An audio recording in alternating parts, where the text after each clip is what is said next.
Hey, what is going on, guys? It is Greasy, but of course, not literally. And today I just wanted to do a little review of a game I hold very near and dear to my heart. Um, Twilight Princess. This is specifically the HD version on the Wii U.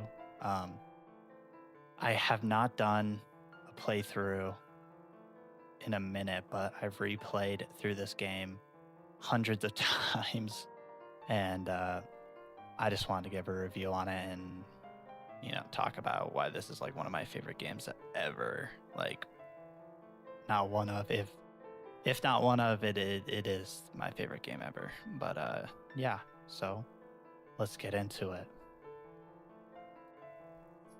First, before we talk about dungeons and stuff like that, I would like to talk about the story. I think the story of this game is a master class. I think it's got the best story out of any Zelda game. It's very well put together. The characters are all very fleshed out and very interesting. I feel like our Link in this game, I don't know if he's the most expressive Link. I think he's close to being the first or second. Right next to Toon Link. I feel like Toon Link very expressive, but in this game, I think it's very underrated to how very underrated for the expressions he makes and the cool stuff that he does. And I feel like he has a pretty interesting character. It's just you gotta, I don't want to say banter, but it's almost like banter. It's interesting. Uh, they're like, I feel like they're friends, and I could tell they're getting closer, which is a very interesting. Like, you don't hear Link talk, but you can feel their bond increase and them become better friends, stuff like that. It's very cool. Um, and let's talk about Midna a little bit. I think Midna is one of the best sidekicks, even like supporting characters or side characters in general. I don't know if I would consider her a side character. I feel like she feels like a main character. Um, but she is like so cool the way you meet her, and she's kind of standoffish, and she kind of treats Link like a servant. But once you start to help her out more and you get to know her more, she becomes more like a friend, and that's like awesome. I don't know. Um, she's really cool. She has great moments, and I think the way that she like wraps up at the very end of the game is very interesting. Um, I remember being super young and getting to the end of the game and seeing, spoiler alert, adult Midna. Um, and yeah, it was really cool. I was like shocked. I was, damn, what the hell? But yeah, this game and Midna as a character holds a very is very near and dear to me. I truly do think this is just their best work ever on a Zelda game. It perfects the combat. The combat is so cool. The side characters so cool. The story excellent. Ganondorf very threatening. Zant is very scary, but you also learn more about him and how he's kind of, he's not built for. He's not about that life. you know, he's kind of just a little. He's a little bit of a pussy, but um, Ganondorf very scary. I really do like that boss fight. I'll talk about that more later. But it's yeah, this is an awesome game.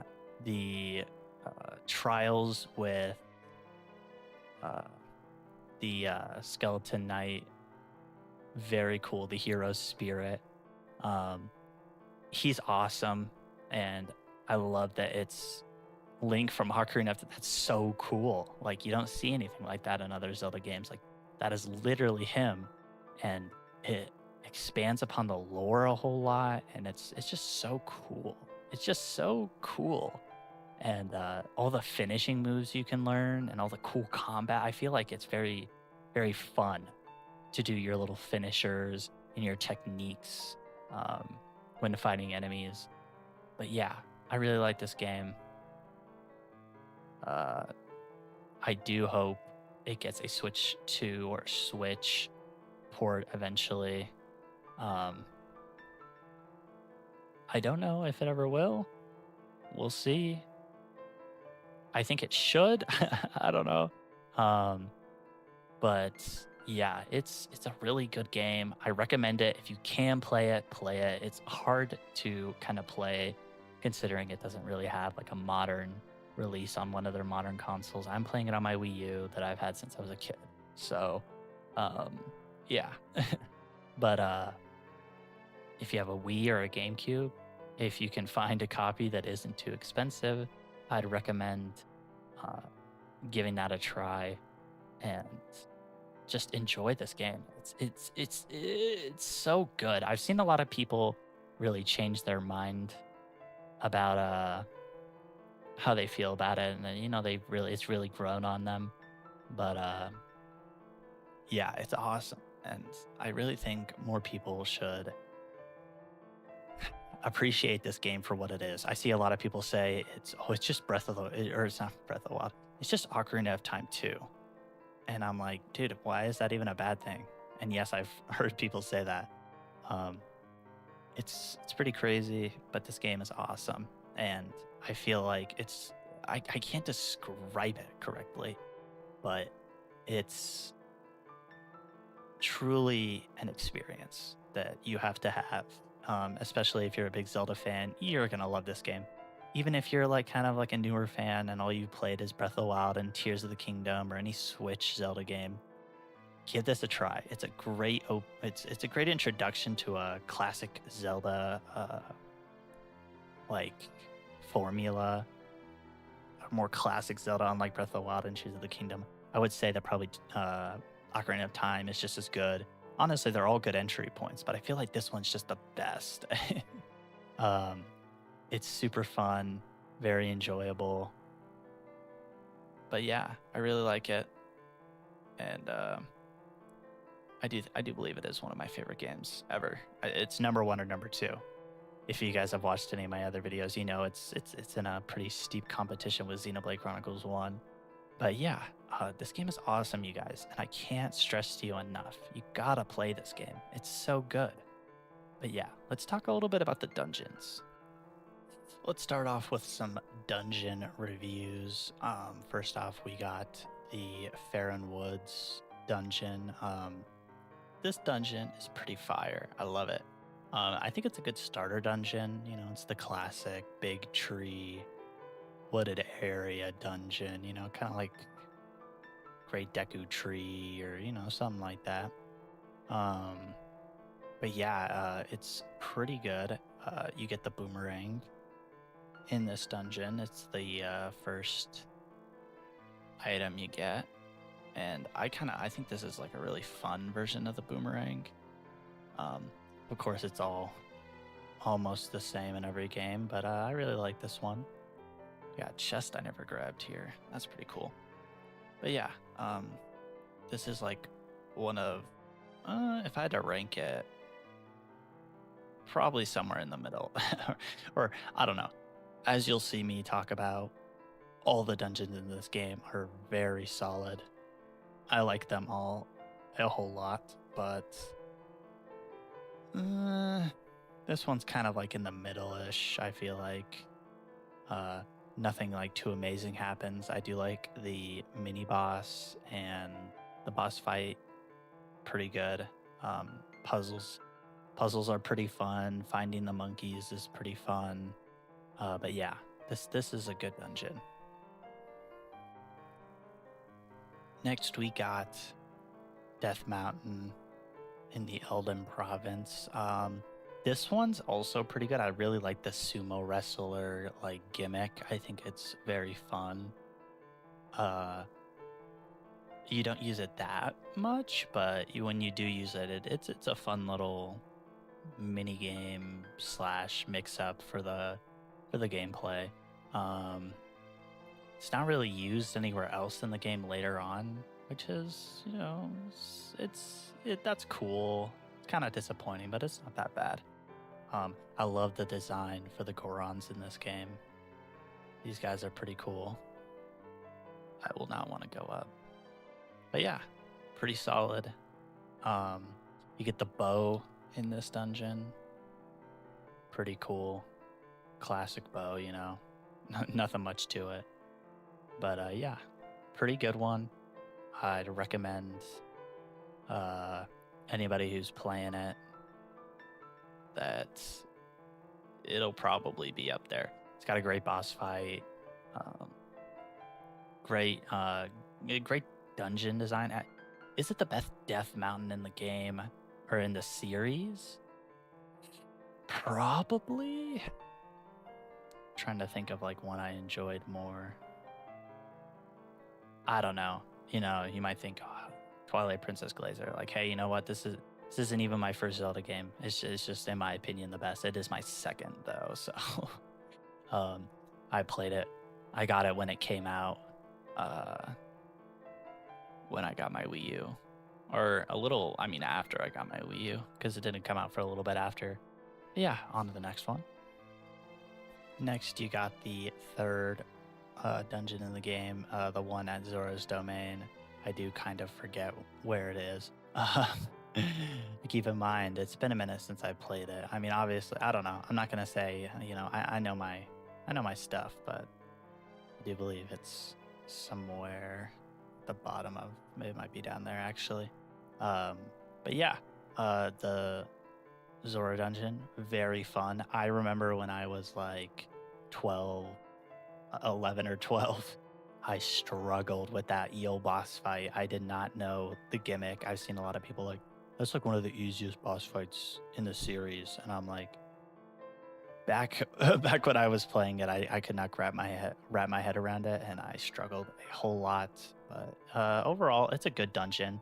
I don't remember the dungeon part being that hard, which is, you know, a lot of water dungeons are pretty difficult in Zelda games, but I found this one to be pretty easy. Not easy, but not hard, you know? In this dungeon, you do get the hook shots. Pretty cool. On to the next one. Next one I'm going to be covering is the Arbiter's Grounds. This dungeon is awesome. This is like one of the coolest dungeons ever. It's got a great Coliseum aesthetic. Lots of the mini boss in this one is super like cool. It's just cool. And then the final boss is also very cool. In this dungeon, you got the spinner. And that's pretty cool. Pretty much only good. It's good for the dungeon. There's lots of bits you need it for that, and then it's good. You can find it around the world and stuff. You don't use it much in like fights. I don't think I ever did, but yeah. The spinner is awesome. Very cool. A very interesting, unique item. I don't think it's in any other game. I don't believe it is. Yeah, no, I'm pretty confident to say it's not. And then somebody's gonna be like, oh, actually, it's in this game that is on like it's in like one of the Oracle games or something. I don't know. I'm gonna be like, okay, bro, sure. But yeah, this dungeon is sick. I love it. It's got a great aesthetic. Very good puzzles. I like the build up to it. Down there, you can see you had to like take down a lot of enemies and stuff, and they're like camps, and it was cool. I really enjoyed it. Yeah. Next we have Snow Peak Temple, or Mansion, sorry. I really like that. I think this is like a close contender for one of my favorite dungeons ever. It's just got like this really unique setting. Very cool. Really good puzzles. I remember struggling a lot with like these ice puzzles where you had to like place the blocks in the right spot, and there was a bunch of stuff blocking it. But yeah, I really like this one, and you know, I know a lot of people really like this as well. It's got a great mini boss, and it's just really cool. Like, there's not a whole lot like it, if that makes any sense. But yeah, I really like it. I think it's cool. is definitely one of my favorites. But yeah, in this dungeon, the weapon you get is the ball and chain. It's a pretty unique one. I really like it. It's very fun to use, and it's very unique. But the boss fight you get it from is very cool. And then I really like the story with the two Yeti couple, like the shadow kind of taking over the wife, and you gotta knock some sense into her. And they're just really cool characters, and this is just a really cool dungeon. But yeah, this is definitely like one or two for my favorite dungeons in this game. Next dungeon I will be covering is the Sacred Grove / Temple of Time. I'm at the end of it, but this is a really cool dungeon. Just kind of having like the Temple of Time as like a dungeon, very cool. And then you get the Master Sword. It's a pretty big moment in the game. You got these two guys for like a puzzle. That was pretty cool. The item you get is the wand. It's kind of cool, you know. You use it to like take control of objects, kind of similar to how you would use the command ability in Wind Waker with the Wind Waker itself, and you would take over the little robots and be able to control them, like the little statue robot things. Very similar to that. I hope they bring something like that back for the next Zelda game, because I really like that, and it's like one of my favorite little gimmicks in Zelda games. It's very fun, and it can open up a lot of cool opportunities for dungeons and puzzles and whatnot. But yeah, this is a really cool one. Not my favorite though. It is still up there. Very, very good dungeon. I like this one. My next dungeon is the City in the Sky. This is like one of my favorites. I think this is either 1 or 2 for me with Snowhead or Snow Peak. This is like a really cool one, and it's kind of an interesting like precursor to Skyloft and being in the sky a lot in Skyward Sword, but it's very cool. I really like it. The boss is like super cool. Like before you beat it, obviously, and you like just get here, you can see like the dragon boss flying around. That's like one of the coolest bosses, by the way. It's so sick. Definitely one of my favorites. Awesome game, and awesome boss fight. Awesome pretty much everything. In this one, this dungeon, you get the double hook shot. So you can hook onto like one thing, and then you can hook on to another thing. And kind of like Spider-Man, your way up a wall, I guess, is like how I would put it. But yeah, it's obviously very windy up here. But this whole place is just so cool and so interesting. I really like this one. Now we're getting into one of the coolest areas in the game. You got the Palace of Twilight. This area is like super cool. You got all the little Twilight guys and stuff. They weren't like that when you first entered it, but obviously I've cleared it. But yeah, this is like a really cool one. The boss fight is kind of whatever, kind of just using a combination of all of his different abilities from bosses throughout the game. But it's cool, you know, you get to use your items in all kinds of different ways, and it's pretty fun. When I first came to this dungeon, when I was a kid, I was like, holy shit, look at that. The Master Sword is all glowing, and it's all cool and stuff. So it's definitely pretty cool. I love the whole look of it. It's very ominous and very fitting for what the Twilight Realm should be. It's this kind of void world, this endless, bottomless world of void with this city in it. Super cool. I don't know if this is my favorite dungeon in the game. I do think it's one of the best aesthetically, but you'll see what I have for like my two favorite dungeons in the game. But yeah, I really like this one. For the next dungeon, we got Hyrule Castle. It's very cool. I like it. Um, it's very like very finale feeling. And being able to really explore Hyrule Castle is like pretty cool. I really enjoy this dungeon, and I think the highlight of it is its boss fight. Obviously, fighting Ganon is just insane. Ganondorf is so fun to fight. Um, the final duel you have with him is so sick. Um, and I love this dungeon's boss fight. The dungeon itself is okay. It looks cool. It's got a pretty cool aesthetic and pretty I wouldn't say hard puzzles or anything. There's like some pretty fun little fights you have with like dark nuts and stuff. Um, but I think it's definitely up there, but it's not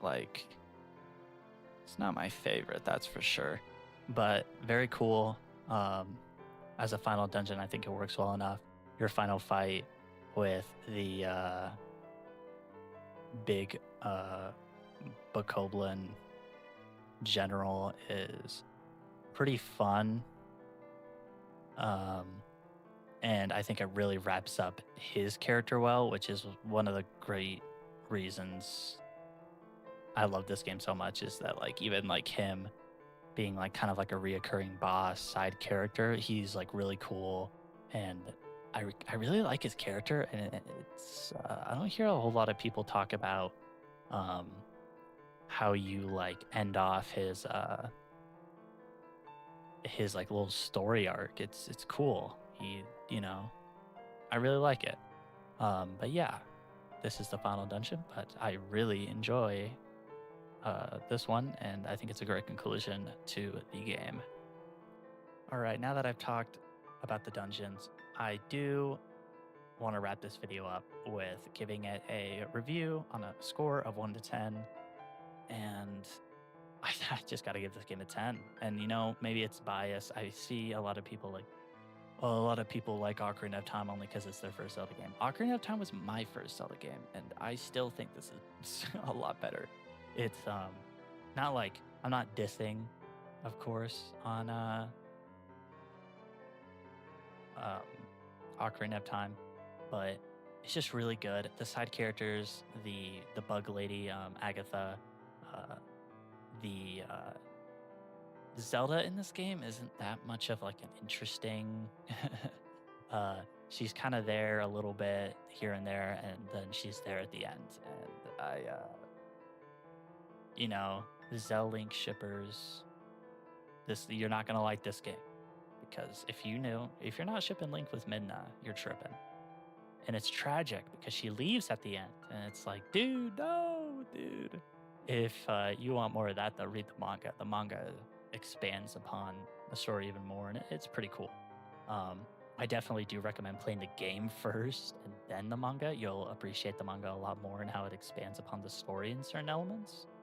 But yeah, I just really like this game, and I feel like it gets the recognition it deserves from the fans, but not Nintendo, because where is it? Why isn't this game on Switch? Switch 2. It could definitely be on there. I kind of expect it to maybe come to the GameCube Online. It is on GameCube. But at the same time, is it gonna be on GameCube? You know what I'm saying? I don't know. I do wish they port the HD version, because there are some quality of life improvements among some extra content, like a dungeon that was only accessible through like the Wolf Link amiibo. But it's yeah. But yeah, I really enjoy this game.